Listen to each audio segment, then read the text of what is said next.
Si Mayor former President Duterte. Nako, gustong-gusto ko kasi siya dahil totoo siya eh. Mm-mm.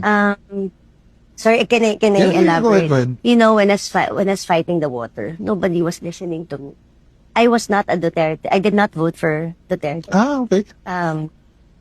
Cory Aquino baby ako eh. Product ako ni Tita Cory. So, nung iniimbestigahan ko yung tubig, I really submitted it to former President Noynoy Aquino. Pero no one was listening to me kasi nandun si Secretary Singson tsaka si Secretary Almendras. Parehong Manila Water, Manila diyan. So, naka-cordon ako. Hindi ako napapakinggan. When President Digong sat, I don't know him. I never know him. I just submitted all the investigation. And then I was given a chance to present to Secretary Panelo. Discuss ko lang isa-isa. And then lagi lang ako nagpapadala. And then siya lang yung only president who acted. And then talagang sinabihan yung Manila Water in Maynila. Ano kayo, nasisiraan ba kayo ng ulo? Ba't ko babayaran yung arbitration ruling sa Singapore? I remember that. Tapos Yeah. pinaluhod niya yung dalawa para tumino.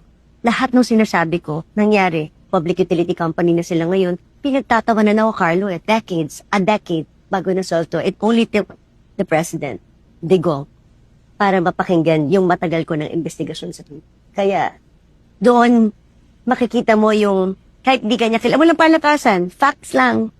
Siya